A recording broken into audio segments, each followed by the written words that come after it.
What is up, Oklahoma fans? We are live here for a post-game breakdown. I'm Josh Mahler, joined by Chad and Tierney Smith. Guys, I mean, it was a good showing for the Oklahoma Sooners, right? I think you guys are still on mute there. Yeah, sorry about that. Yeah, No, I you're think good. I think overall it's just kind of what you wanted going into a game, especially in the situation they're in, where you just played Michigan and you have Auburn coming in next week. The start of the game was about as good as you could draw it up.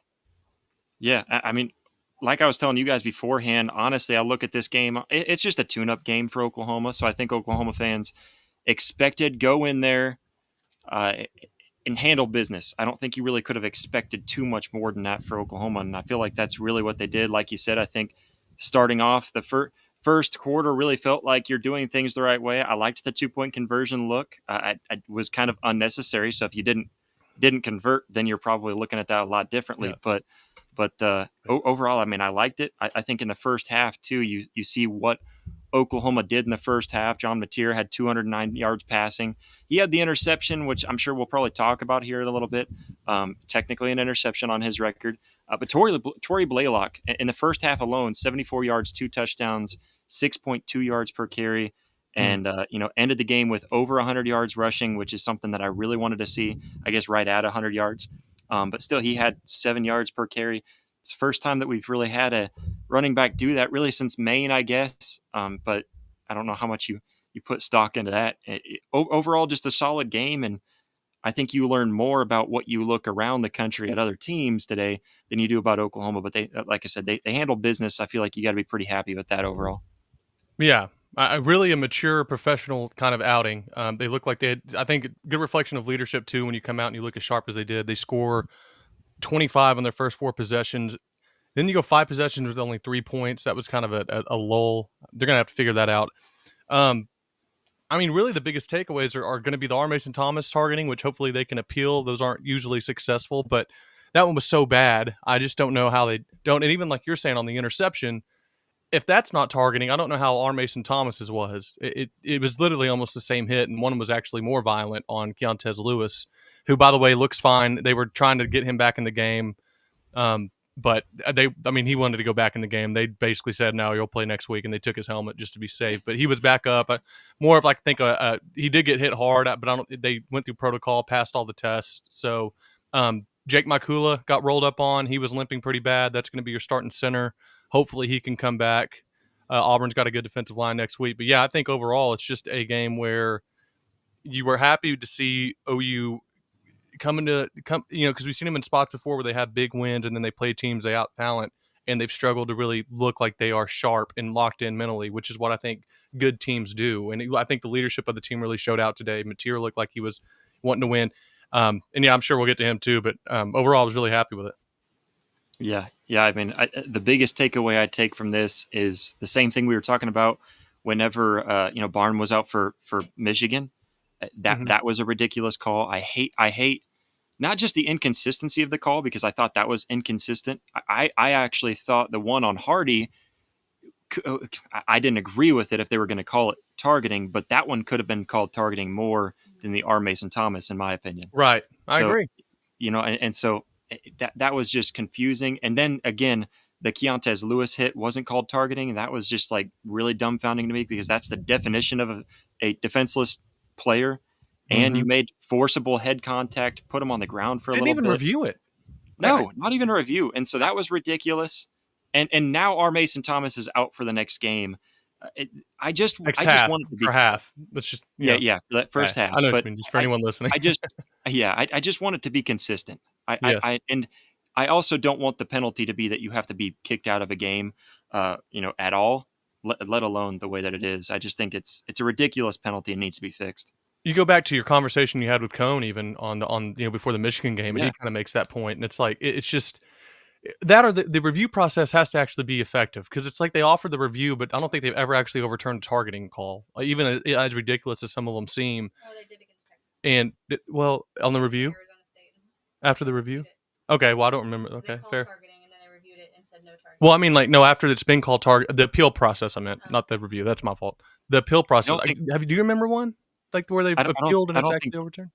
I don't think Tierney's mic is coming through. Oh, that's it. 1 second. That's on me. Wow. No, but yeah, he was trying to silence you just right out the gate. Just already talking over you. All right, And let's see if you can hear. Wow. there we go. There we go. Can you hear it now? Wow. Yeah, see, he was That's trying on to me. talk over you. Now he was just completely silencing you. It's fine. He's just a hater. That's my fault.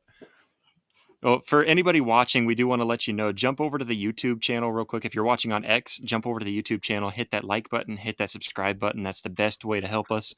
And then, of course, if you want to help support the channel, help the Sooner Smiths and Oklahoma Sooners live a little bit further, then what you can do is either click the link down in the description below or just scan that QR code that's down on the bottom right-hand side of your screen, and you can become a member today. And then, of course, there's also a merch shop where you can support the show and also get something in return. Just go to vocfb.com/shop. All that fun stuff is it's a great way to kind of support the show, support the channel, help us keep on doing what we're doing here. And then, of course, all super chats, donations will always be read on any live show. So if you've got something really important to throw in there, by all means, throw that in the chat. But yeah, overall, I think what I look at is the defense did their job. The 3 points, again, it irritates me when the defense allows 3 points because the offense turned it over Yes. and Right. gave the 3 points. That's exactly what happened again today. The defense allowed 63 total yards, I think it was, in the first half, and they ended up with only 104 total yards, only 78 total passing yards, 26 rushing yards. That's the defense doing what they should be doing, and I even opened that up and said less than 140 passing yards, less than 100 rushing yards is what I expected. And man, they stood up. They did their job. I was really proud of the defense personally. You want to talk a little bit? No, I was too, because I know that I had mentioned it. I know the ref put something out there. Maybe it was Teddy and Gabe. I don't remember who put out, like, what are you looking to see? And I had specifically said, I want them just to have the same energy and focus, because Chad's already mentioned it. In the past, that was a problem of we'd come out and be like lackadaisical, not be as tight, not be as sharp. The energy was off. And so the defense coming out and the whole game and having what it had, or showing us what it did, was very, it just feels different. It's nice that they went into a team that they're supposed to beat, that it's supposed to not be close, but they still went out with the same tenacity. They went out with the same precision, and that's what I really liked. I agree, though, that we got to get the third quarter figured out. We got to get that middle eight figured out that Brent Venables talks about. We've done well with the first four, I guess the first of the middle, ending the second halves, or ending the first half, second quarters. It's just that the third quarter, it's just we're coming out really flat, and that is concerning, just because, I mean, Michigan, if we, that big play could have turned it around for them, but that's just, I guess, where I could go a little bit complain. It's just the lulls in the third quarters that I've seen. Yeah, it's a couple of like those big chunk plays really irritate you because you shouldn't be letting those up. But again, the defense really let up a goose egg again. I mean, I'm gonna look at it the same way that I did for Illinois State. The defense didn't let up those 3 points. The offense did. Speaking of that, Casey Keeler, the Temple head coach on OU's defense, says, "quote Their defense has some savages." I'm telling people, we mentioned this. We mentioned this again, and I know it's Temple, and you can't take too much from it. There's not another defense in the country I'd want. If you said, Chad, you have the pick of the litter, who do you want? I'm picking Oklahoma. I think we're better than everyone else's defense, and that includes Ohio State, includes Georgia. I think up front, the defensive line is truly the best in the country, and the depth that they show is, they're insanely talented up front, and it's really cool to finally be that team that walks in somewhere, and I mean, it's ice baths and ibuprofen after you play us. I mean, you're going to get rocked, and they crack at every level. Like our safeties are coming downhill. Boganowski has just goes in relentlessly. Speaking of the defense, just real quick, it was great to see Kendall Dobie out there. Got 4 or 5 tackles. He looks great. Made a couple great open field plays, so he'll be back in the full swing of things. It looks like by next week too. And you said 4 tackles, 4 solo tackles by himself, and 1 tackle for a loss. Yeah, I loved seeing that. As soon as I saw number 15 come up in the backfield, I was like, Kendall Dobie, that's my guy. There we go. You should next week. If you're up for a game, you should ask. That's the exact reaction I had. I was like, it's like that Leonardo DiCaprio gif where you're like, that's, when he like sits up. I was like, that's Kendall Dobie. It's great. No, yeah, I loved it. That was one big thing that I saw, and Reggie Powers was a force today too. Man, he almost Yes. had one, and it got away from him. And then the very next play, he went back there and got revenge. Got back there, got the tackle for a loss. So I mean, yeah, I loved seeing that, and his was a sack too.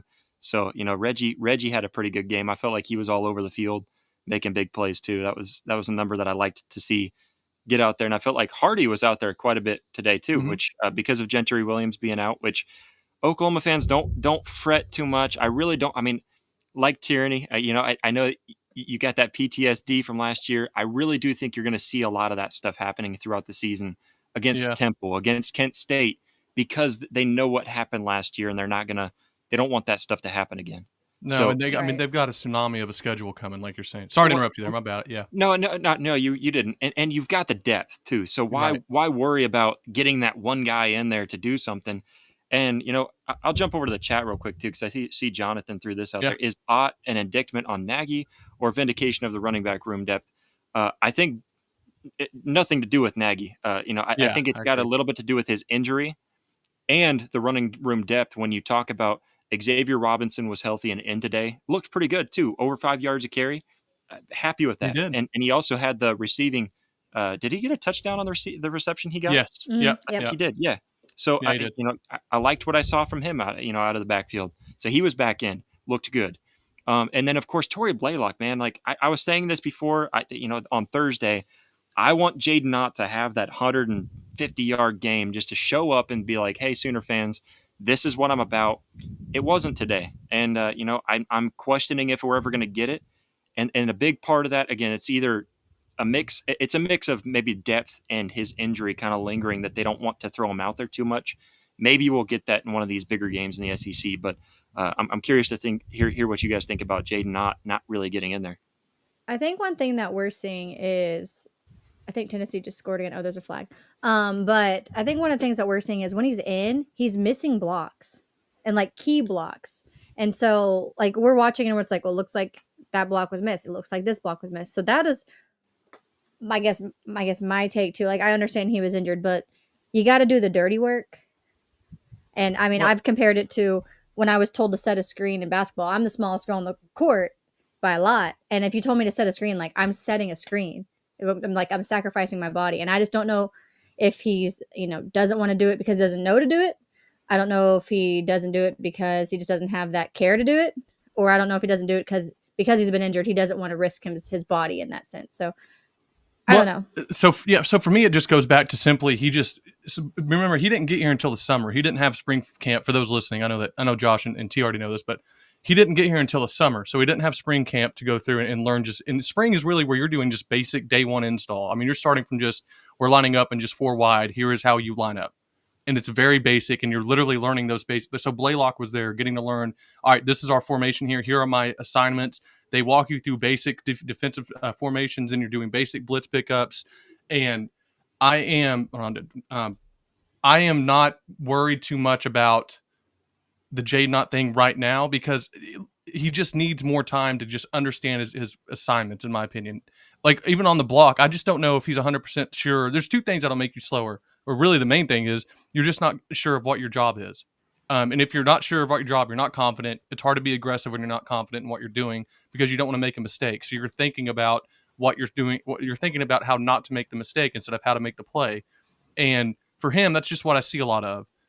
He is too talented of a player to not be a difference maker once he figures it out. And for those wondering, when it's going to remember, Rodney Anderson, the year that we went to the playoff, didn't have a game where he had more than 40 yards until after Texas. And so it was Kansas State when he had like 160 and then like 140 and back to back to back, and he became Rodney Anderson. But he didn't have, I think he had like 8 or 15 total yards rushing until the Texas game. And so it's not like it's a deal where if you're not killing it early in the year, then then it's just a wrap for you. And I just don't want to. We saw it last year with Xavier Robinson. He came in late and had a great end of the season. Really helped us out a whole lot. And I think for Ott, it's just a deal where you get to play more, you get more practice time, and like you're saying, like you said, Josh, it's not an indictment on Nagy. I just think Blaylock's a lot better than they thought he would be.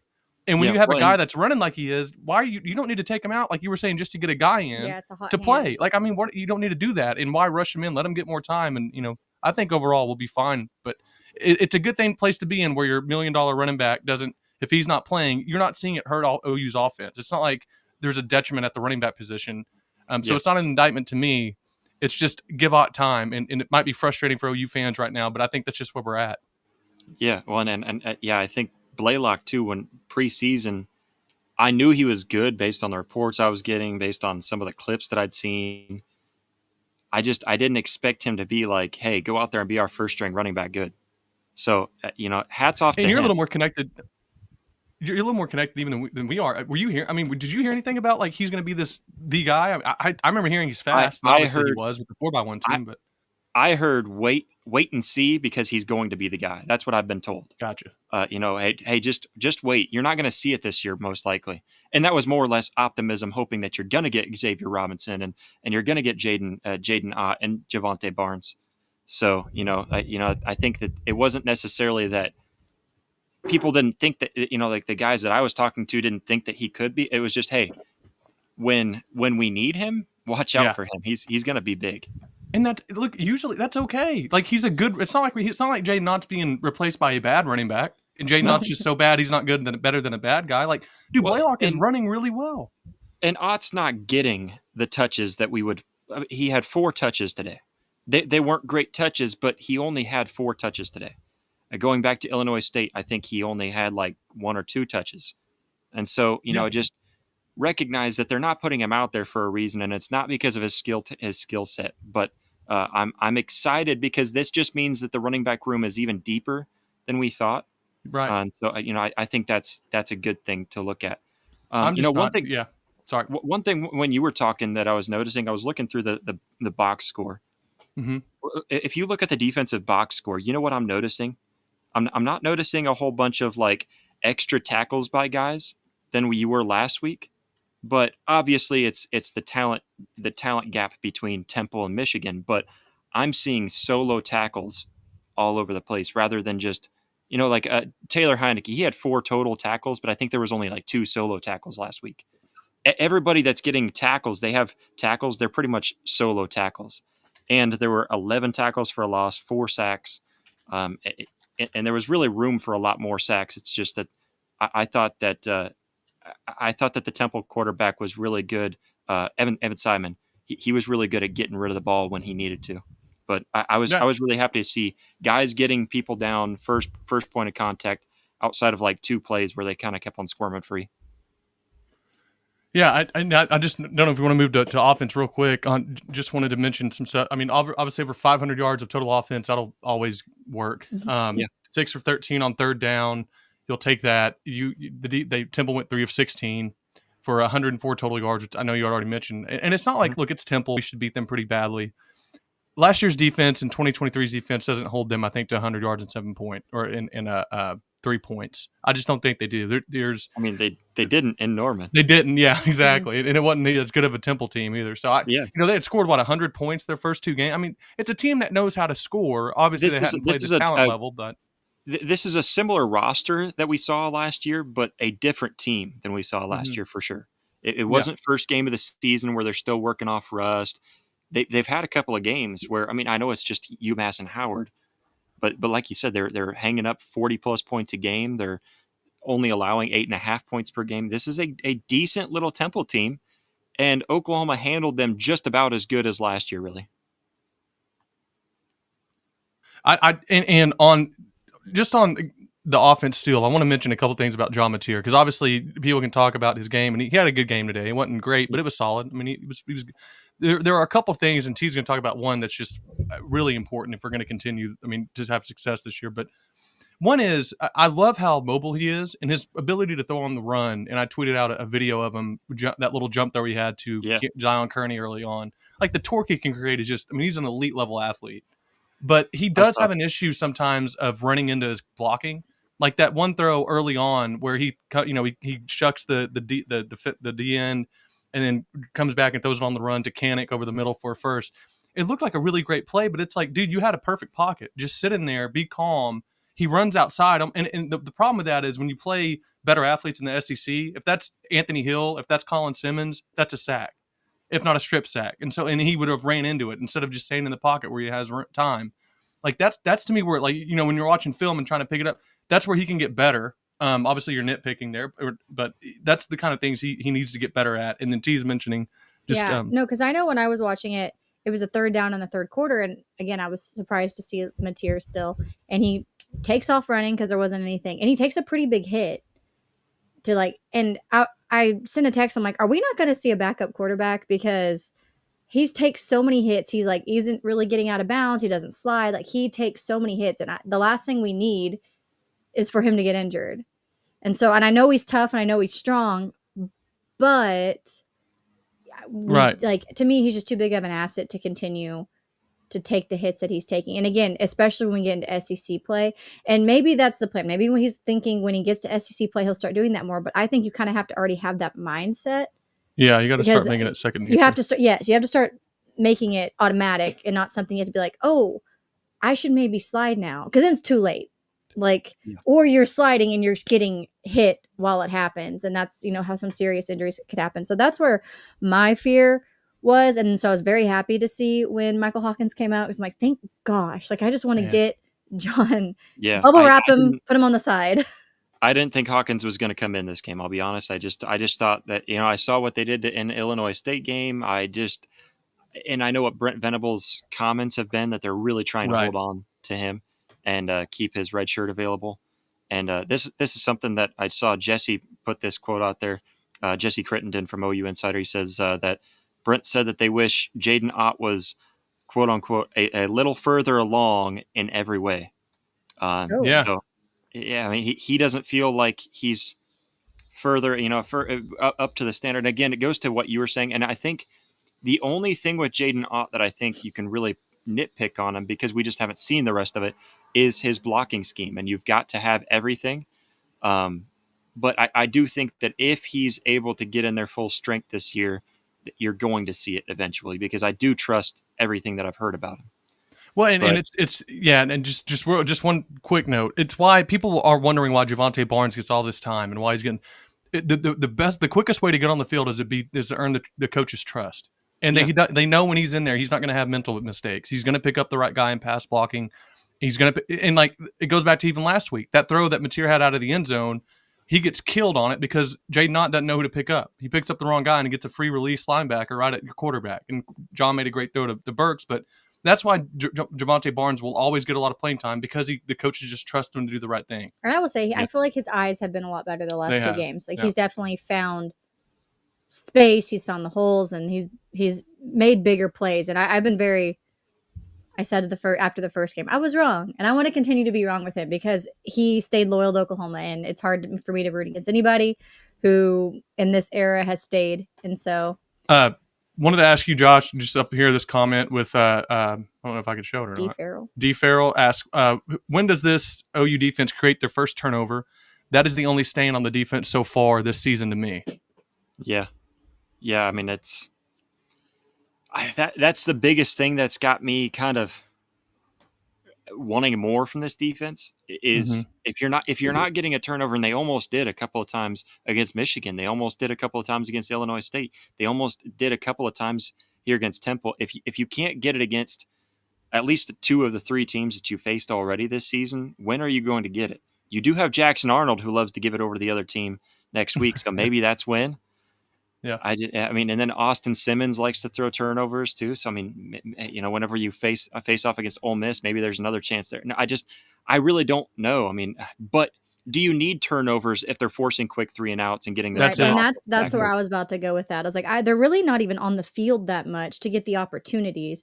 So when there are passes for interceptions, a lot of times the quarterbacks are just throwing it away.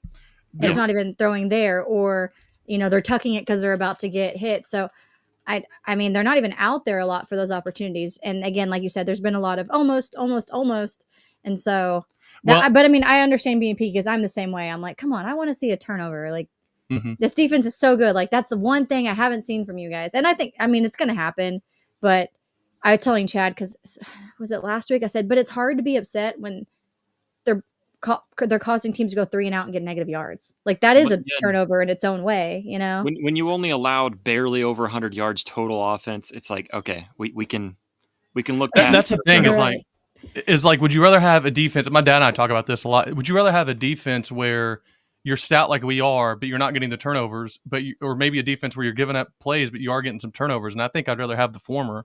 Like I trust this defense more than any BV has had. And last year, we were leading the nation in turnovers through like 5 games, and we had like 15 or something like that. Like we had like 6 the first game, and we Yeah, had it was we insane. had a ton.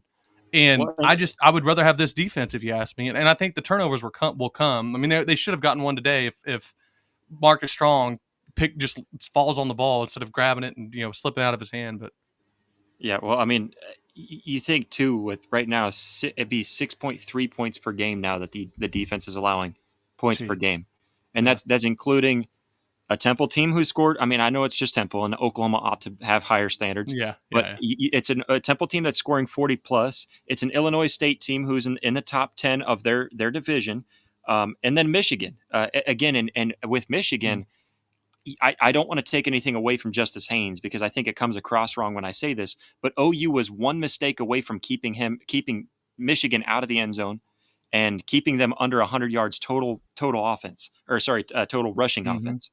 And so, yeah, I mean, it's sorry to really interrupt close you. to an incredible defense. And look at the third down convert. So before this game, there was, by the way, if you know anyone out there, CFB Stats is the best website of all time. It's free, and they have literally everything you could ever imagine. So you go to their third down split stats for defense. Oklahoma had 25 third down attempts. They had teams that only converted 4 total. That includes Michigan. Today, I think they had another. They were 3 for 16. So you got what is that? 41 attempts, and you've converted 7. So like 7 of 41 on third downs through 3 games is what offenses have been against our defense. That's, I mean, I just don't know. I'll just take it. I mean, I know it's 17% we've held teams on third down. And I mean, I know that's not turnovers, but like T is saying, in a way, when you are holding every team to 3 and out, it's almost like you're getting them because they're giving the ball right back to you. I'll count a punt as a turnover unless there's a muff back there. And even today, I was really nervous with Satania running up on some of those. Like, man, just if you're going to let it go, just get out of the way and let it go. But, yeah, I don't know. I will go to this one, this comment. I hope if R. Mason Thomas has to sit out first half, he comes in second half with fire in his hits. I really feel for him and his, especially after his injury issues. Yeah, and that's going back to this whole targeting thing, too. I know we mentioned, the one that they reviewed against. Let's see. Yeah, it was R. Mason Thomas that was actually reviewed, and it was because he hit him up high. There was several, especially one that I know John Mateer was already falling out of bounds, and they hit him up high in the head. And I wouldn't have called that targeting. If I'm the one reviewing it, I wouldn't have. But because of everything else, we're not keeping anything consistent. There was at least 3 that, if by those standards, I could have called targeting, or at least roughing the passer on Temple today. And then, of course, the Keontae Lewis was a big one. And I would have given Jaden Hardy. It's Jaden Hardy, right? Am I getting his first name wrong? Jaden Hardy, yeah. Okay, I was making sure. I was thinking Jaden Ott, but I was like, I'm not getting that wrong, am I? So, if we didn't call Jaden Hardy's, then I don't know how R. Mason Thomas is in. And then there's several others that it makes me sick to my stomach because of the inconsistency on the call. And it's similar to, like, I was talking to my dad, said something about it. Well, it's kind of like holding, where you can call holding on every play. You could probably, if you really want to be technical, you could try to review targeting on every play too, because there's helmet to helmet contact. For holding, I say call it on every single play. I don't care if it's minor, if it's major, call it on every single play and get them to stop doing it. For targeting, though, it's just, you have to recognize that their helmets are going to collide every single play, and it's just part of the game. And so you look for the egregious leading with the helmet and really trying to take somebody's head off. And even at that, stop kicking them out of the game for it. I'm tired of that. I think that's the stupidest rule ever. I think what was so frustrating about R. Mason Thomas is it looks like he intentionally was like slowing up too. Like he could have taken this quarterback out, and it's like he was intentionally slowing himself. And I totally agree. And it looked like he tried to hold him up.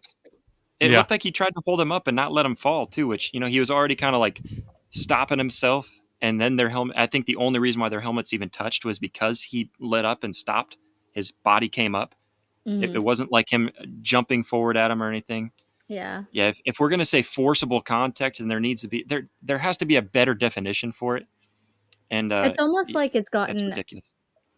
I feel like this year, from just what we've seen, like with the Michigan player being out Barham and, not our Mason Thomas and some of the other random calls, it's almost like I feel like it's even taken a step back from last year. Like I feel like they've been really, really weak targeting calls. And Yeah. they and where last year they had to have, it was very clear it had to have that malicious contact too. So I don't know what it is about this year. I don't know if maybe they said we're just going to call anything and everything that has the head to, like where their helmet's touching. Well, their helmets are big, like those suckers are huge, Yeah. and if you're trying to go for a shoulder or whatever, like they're gonna hit, like you said. Well, So it's and just to that it's point weird. too, for anyone who's ever played the game, like you just know that your helmet gets hit all the time. I mean, because they are big and clunky, especially with these giant face masks that they put like 54 bars on there and everything. Yeah. They're gonna bump into each other, and that's fine. I will go 21 back to Jonathan. He says, 21-7 Tennessee for those not watching. "Oh That's damn, crazy. that's They just scored that's again. big."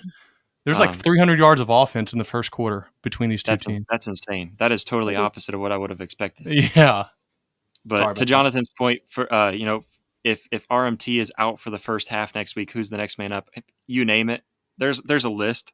You got Taylor Wine. Yeah, you got Heineke out there. You got well, PJ's going to be a big. Omasigo could step into that role if he wanted to. PJ's going to be there. Yeah, I'm not worried about it. I don't think it hurts Oklahoma with I'm just our annoyed Mason about Thomas it. being out. Yeah, it is. It's just really annoying because it is your best guy in that position, and so you just And hate to clearly it's see the it. leader as well. Yeah. Well, Yeah, the biggest thing is he's just not out the whole game, which is at the end of the day, at least you can take something from that. But like you're saying, PJ has had, I thought, pretty good. He had a really good game against Michigan, and I thought he had a good game again today.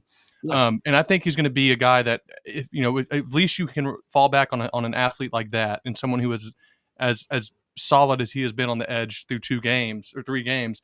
Also, I wonder if you'll see. I know Okoye wasn't suited out, but if you're going to see him in the first half a little bit, especially Possibly. on passing downs, just to get some of that quickness and first step back that R. Mason provides. So I think maybe a blend of different players. But yeah, the second half coming out, I think a fully rested, motivated R. Mason Thomas is going to be a problem for whoever the tackle is that he is up against. Yeah. It's going to be you're going to be just fine. And then again on the other side, you still have Marvin Jones Jr., who I think had a better game today. You heard his name called, which is something. He keeps on progressing forward too, I feel like, and so that's something good that I like to see from him, because if you keep on doing that, by the end of the season, you're looking like a star. I know Rena says positive. We looked way better in week 3 than week 1, and we're traveling, and that's right. And you know what? We're traveling after a big win against Michigan. You didn't get your head too far ahead of yourself. I know a lot of people were talking about, could this be a trap game? I never felt that way. I don't care. Even in a trap game against Temple, I still expect Oklahoma to win by at least 20 or 30 points. They definitely looked better than even against Illinois State. Well, and take for it what you will, but you almost double the spread. I mean, it was 24. I mean, so obviously the national media didn't expect us to do this well, and I wonder what a win like this does for. Especially if Georgia comes back on a Tennessee or Georgia loses, obviously. I mean, I wonder where we're at in the rankings. I know after last week and all the AP poll stuff, I know the rankings there, a lot of people talk about it doesn't matter. They almost mimic, and I'd be curious to go back and look at the week before the College Football Playoff Committee meets, how it reflects the AP poll, because I'm almost sure. I mean, I bet it's pretty spot on with how the ranking goes. But you handle business in a way that the media didn't see or predict, and I think that just bodes well for moving on. Whenever you look at them covering spreads, we'd have been 2 for 2 if college football. If you'd have gambled with us, we picked this OU in the points last week. I said OU in the points this week. I need to start gambling. I'm starting. No. I only gamble locks. That's the difference. Like I always say, never gamble unless it's a lock, and that's the key to gambling. Yeah, I mean, don't play the lottery unless you're going to win. That's my thing. Yeah, I always tell people, if you're going to do it, you play it like a game that you want to win. Don't be stupid with it and thinking like, I'm going to pick the underdog. Oh my goodness, what if I picked USF to beat Florida State or Florida State against Alabama? Don't do that stuff. Even picking Florida State to beat Bama, it looks obvious in hindsight, but there's no reason to have thought going into that game a team with 2 wins and a whole new roster, is going to beat now look, and everyone's like, well, obviously they were better. It's like, yeah, but the problem with gambling is you do that once and you think you can keep doing it, and all of a sudden, you're selling your house to pay off debts. So always be responsible with it. Yeah, you got to be smart, be responsible with it. We haven't announced this yet, Josh. I want to ask you real quick. We haven't announced our Voice College Football MVP. We'll vote on that later, I know. But who kind of do you think you're looking at right now? Man, I was looking at that earlier actually, and I'm going to pull up the stats again just to kind of take a look through because it was hard for me. I feel like the offense was just so expected that I want to go a defensive player, but I mean, Jaren Kanak really I was did going to say look Kanak really looked really good. He is. looked, I mean, is it got to be the best story in football? Has to be the best story in college football. Well, and Parker mentioned it earlier today. What's the tight end award? Mackey, I think. The Mackey Award, right? I think you're right. But we'll go with it either way. Earlier, like, heck, I mean, at this point, why not throw $20 on Jaren Kanak to win it? I mean, he is right now. Who's a better statistical tight end than what Jaren Kanak is showing? Well, and he's done it against people. Still think the Michigan defense is like that defense is as good as any we'll face this year, and he did it against them, and he ran over a couple guys doing it, and that's going to be repetitive, where you can repeat that kind of stuff. So, and for everybody watching, you guys throw out suggestions to who you think deserves it, because there was a lot of guys that felt like could deserve it today. Kanak was my pick too, and again, I'm biased because I just want to root for the kid so hard, but I feel like he's gotten better each game too. So I know after the first game, I remember seeing tweets or some comments of basically, well, he was fine, but it was against Illinois State. Well, then he does it against Michigan. And it's like, oh, well, can he keep doing it? Well, I know it's Temple, but he still was consistent. He's been consistent. And that's what Arbuckle called him in, fall camp and through the summer and everything. He said, no, he was consistent. He made plays when it came to him, and he's showing that. And I liked his reminiscent of quarterback. I don't know how to say that. Forget it. Never mind. Oh, his pass for the 2-point conversion? Yes, but his throwback to his quarterback days. There we go. That's what I was trying to say. Yeah, well, in high school. So when I'm looking at the defense, I wanted to give it to Reggie Powers because, like I said, four tackles on his own, 4 solo tackles. He has a sack in there. Is he not the one? Was it Sammy Omosigo that batted it up in the end zone? That was right whenever he batted it up and it went through Grayson Halton's hands. Oh gosh, I thought it was Reggie, but I think it was Sammy Omosigo based on the stats. I'll have to see. I'd have to go look at the game again. If that was Reggie Powers, that's probably who I'm voting for. Otherwise, I don't hate it. Otherwise, based on this stat sheet, Sammy Omosigo had three total tackles and 3 pass deflections. Wow. Yeah, that's awesome.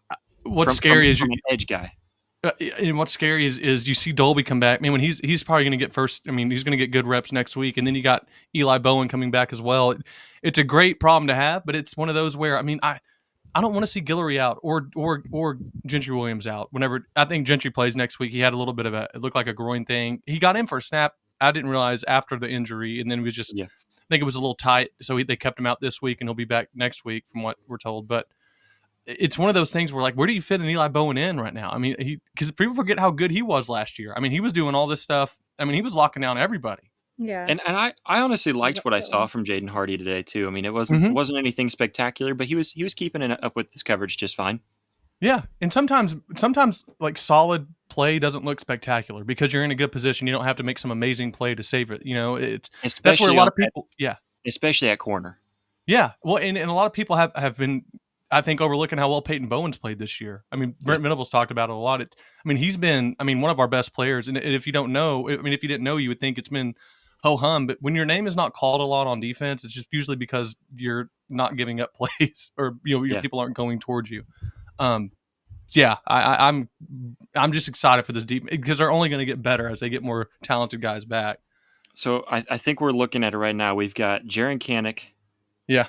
Reggie Powers, Kendall Dolby, or Sammy Omosigo. Those are like my 4, and I'll text. What about maybe Blaylock? Blaylock, I want to give it to him too. I mean, yeah, he had 100-yarder. We can talk about it later. I just think it's an interesting thought. Yeah, we'll just put them all on there. We'll make a collage. Yeah, I mean, it's over 7 yards a carry, 2 touchdowns. He had a 25-yarder too. I mean, yeah, Renna. People saying Blaylock. Yeah, Renna agrees. She said Blaylock. It's hard for me, man. I look at it, and there really was. So I think Blaylock and Jaren Kanak are the two guys on offense. I don't really know anyone else that just had a, oh my gosh, kind of day, because that's what I'm looking for. Agree. And Mateer's I day, like wanna, we said, was just it was a well, solid, wasn't and great, he but threw an interception, man. No, I'm just yeah. kidding. No, yeah. No, I hear you though. Yeah. I mean, at the end of the day, it is Well, like yeah, now and you can say like don't put your receiver in that position. Like I mean, you don't yeah, throw for it sure. that late and hang him out there. So yeah, I get it. Yeah, for sure. Well, but no, honestly, with John Mateer, the quarterback touches the ball every time. He gets a lot of credit, even when credit's not due. And Yeah. so there's some of the quarterback yards I have to really see like a really big day. So what he did against Illinois State, that was probably deserving, but we ended up giving it to Keontae Lewis because he had a Mm-hmm. big day. Yeah. And so anytime you can be a receiver over 100 yards, I'm going to give it to you. As a former wide receiver, I'm going to give it to the guys that can get out there and get some yards. Fair So enough. yeah, I mean, I like to see that, and then especially the blocking wide receivers like Keontae Lewis was in Week 1. That was why we gave it to him instead of John Mateer in a big game. But yeah, I mean, I need to see those Illinois State stats in order for me to consider John Mateer. Also, too, this is gonna be picky again. The way that it was lulled for like in the third, and I guess maybe towards the end of the second, but definitely in the third, the passes, I was like, okay, this is Yeah, not looking as sharp. Yeah, and he only completed I think less than 60%. So Mhm. that's not an MVP of the game to me, but he had a good game. He looked good. He looked solid. I'm still happy with what I'm seeing from QB1. Not criticizing him at all. It's just not player of the week material for me. I'm looking at those defensive guys that we mentioned. Offensive guys is between Jaron Kanik and Torrey Blaylock. Maybe we'll throw that into you guys in the chat as well. So I'll make sure to double check on the chat afterwards.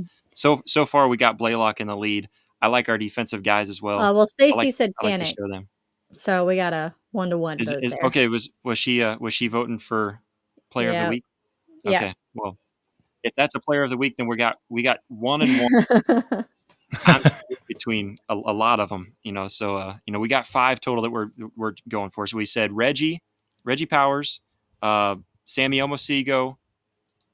If Reggie Powers ends up, if I look back at the tape and he's the one with that pass deflection, I think that's the deciding factor for me because he had a really good game. That's where my vote's going. If he didn't, then I'm kind of torn still. But then so we got Reggie Powers, Sammy Omosigo, and then Kendall Dolby over on the defensive side of things, and then we got Torrey Blaylock and Jaron Kanik over on the offensive side. That's our nominees for the offensive player of the week, or sorry, not offensive, but just the player of the week. So maybe we can do offensive and defensive and kind of split it up this week. Mm-hmm. So do we want to mention just real quick for the wrap up that just the Auburn game coming up? What do we kind of see moving forward? Did you watch any other game today? We tried to follow it a little bit here at our house. I was following it, but didn't get to really watch a whole lot of it. I will say, South Alabama. My opinion, because I did do kind of a little bit of a dive into. Obviously, I did my dive into Temple and watched a little bit of tape on them. I was curious about South Alabama, like how much of an opponent are they? And I was talking to Blake about this. Blake Lane over with he's with Auburn at the Voice of College Football, and him and I are buddies. And I was talking to him, and he was acting like, man, this might be a trap game. I don't think they're going to beat us, but they're going to make it scary. And so he was nervous about that. They only won by 16 points, and if I were to rank, South Alabama and Temple based on what they've done in week 1, week 2. I think Temple is a much better team. I mean, South Alabama beat Morgan State 38-21, and they lost to Tulane, which Tulane's a good team. And they hung in there with them 33-31. I don't know if I've got to mark the two. Oklahoma was going against the better team today. I agree, and what the box score I think is not telling is Zachariah Branch just had a 40-yard touchdown for Georgia, so it's 21-14 now. What the box score doesn't show is that really South Alabama was, driving on Auburn, and a couple penalties just stalled them. So even then, they had over 300 yards of offense, and their quarterback had 2 tuds and over 170 yards passing. So, even then, if you're Auburn, you got to be thinking, a quarterback that's might be the best in the country you're about to go to his house and face him, and I know our offensive line struggled. We didn't have Fasusi. I think that it's pretty clear why he was the starter today. As much as I, like Hallen, he's still but I think it's pretty clear why they wanted Fasusi out there. And, you get him back. You're going to I think you're going to see Giovanni Gibson next week. If not, then you're definitely going to see him some at Kent State because he's going through all the processes. He's going through warm-ups. He's practicing. So I think you're going to see him hopefully a little bit.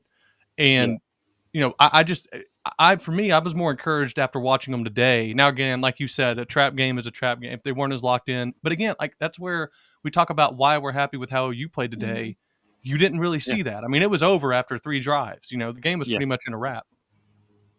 Well, and T, didn't you mention too South Alabama missed 1 or 2 field goals?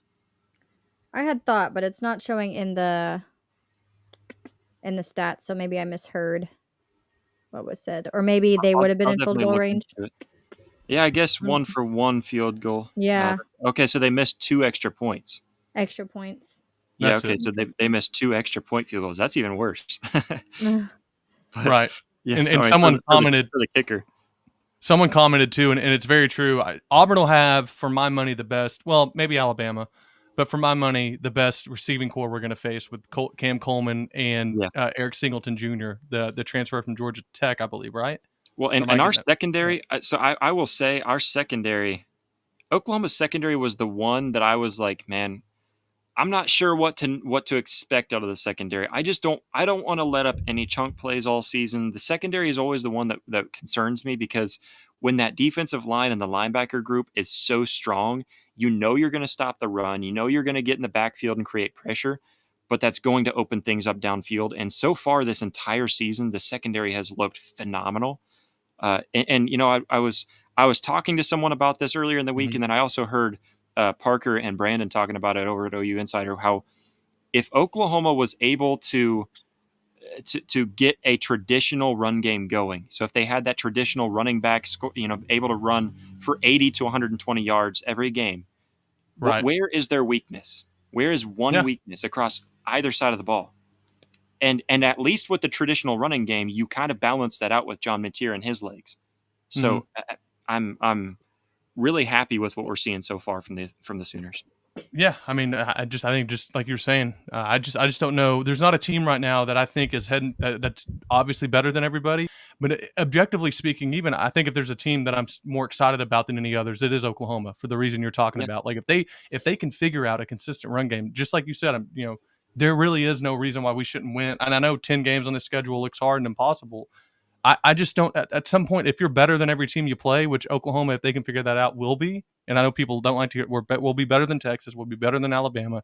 We should win those games, especially with our defense. Doesn't mean you will, but 10 wins, 11 wins is possible if you're playing that well. I mean, you got to, especially whenever you know that you're going to have the advantage at quarterback every game. So, like you're saying, if they figure that out, I just don't know where you're going to try to dilute Oklahoma's abilities to go deep in a playoff run. And I think, too, with the defense being consistent is the same reason we talked about with Kendall Dolby and what we've talked about last year is this year, at least they know their offense can go on the field and do something. Right. It's not all up to them, so they can maybe play it, a little more free, a little more, we'll do our job, and then our offense got us. Where last year it was like, we'll do our job, but that's it. Like, we'll just keep doing our job and just hope for the best. And so I think that's a huge factor, too, and like why I feel like we see so much of the consistency, again, on top of just being super deep, but just a lot more encouraging if you're out there and like, great, let's go 3-0 and put our offense back on the field. By the way, UTEP and Texas, not a runaway game for Texas right now. 0-0 in the 4 minutes in the first. Oh, really? Yeah, I'm interested to see that one too because I know Texas will handle business. Yeah, but I wouldn't mind them sweating a little bit though. Yeah, I would like that. So Jackson Arnold threw 54%. Just under 6 yards per reception. He had one big touchdown down to Cam Coleman. I'm not worried about their offense really doing anything against Oklahoma. If I'm looking at that, and honestly, Baylor just looked like they had a lot of miscues that I know Oklahoma's not going to have. So Baylor's the big one for Auburn that I look at. Running quarterbacks don't do well against this Oklahoma defense. And name one that, knock on wood, but name one that had. I mean, Jaden Milroe last year. Yeah, I just, they're really. We keep hearing about all these guys that are supposed to be killing. Even, And I know that we lost to Ole Miss, but it's not like it was some offensive explosion that beat us. We scored 2 touchdowns, and it felt like we dropped 50 on them, and we lost. It's just Oklahoma just gave up there in the second Yeah. half, and just bad play calling. Imagine that last year Oklahoma had bad offensive play calling. Yeah. It's just you fix little things about Oklahoma's team last year, and even with the injuries, I don't even count the injuries. I think even with the injuries, Oklahoma could have won a lot more if the play calling was better, and if you have guys that are bought in. And I just felt like there was some guys specifically on offense that didn't feel like they were really bought in last year. Yeah, I 100% agree. 100% agree. But early prediction on Auburn is that I'm feeling really good about it now. After seeing that game today, again, maybe that's just a trap and they kind of fell into it. But I'm feeling much better about it today. The Nostradamus, the voice of college football, Nostradamus. Do you have a exact score prediction that I can go put my mortgage on? And Man. I'll get a good prediction in here. Yeah, I'm gonna do a little bit more film study on them. Yeah, I'm gonna break that down. But gonna hammer the all 22. Yeah. I don't think I guessed exactly right today. I know I was pretty close though. I think I said 3 points for them. I think I said 45-3. What were we? 45-3. 42. 42-3. 42. Man, I think I was close then. Man, did you say 45-3 for real? I think I said 45-3. I'll go back and listen to it. I think that's awesome. My prediction if you did. Jeez, dude. I'm pretty sure I did. I'll go back and listen to it. He's Jostradamus. There you go, Jostradamus. Put it on a shirt. And guess what? We missed a field goal. Goal. So if I guessed 45-3, I might have said 48-3, but still, that's pretty close. That's still good. Close Hold to say 3 points in 40s. I mean, I don't care where you're at. That's I'm good. terrible at those things. Follow my picks today. You can win, but Jostradamus's picks. Put it behind a paywall. Yeah, there we go. You got to become a member to see those. And of course, becoming a member is just by clicking that link down in the description or scanning that QR code down on the bottom right of your screen. I think that's pretty much all I had. Do you guys have anything else? T, you got anything? Or? No, I'm fading. I'm tired. Yeah, she had a baby I had a shower? bridal shower this morning. Bridal shower. So not for me. Well, I'm already married. Yeah. And, I think, of course, tune in tomorrow. We're going to do it at 8 a.m. So that way it's before church. That was what I decided on. Gives me a little bit more free time throughout. Of course, if you guys are able to, you're more than welcome to join. But join us here back on Oklahoma at the Voice of College Football on the YouTube channel. We're going to go live tomorrow for a little bit more of an in-depth from what we saw and then diving into what we saw from Auburn as well. That's what we're going to do on Sunday mornings from now on for the day after show. So make sure to join us there. And then, of course, Monday, join Chad and T, both for Sooner Smiths at 7 p.m. Central Standard Time. Tuesdays, you can join Oklahoma Sooners live there with myself, and we'll do a little bit of just about everything there. 7 p.m. Central Standard Time. And then again on Thursday for our preview show, 7 p.m. Central Standard Time. And then, of course, following the game as quickly as we can, post-game show here on Oklahoma at the Voice of College Football. Hit that like button, hit that subscribe button, follow us on social media. We'll catch you all next time. Boomer. Sooner.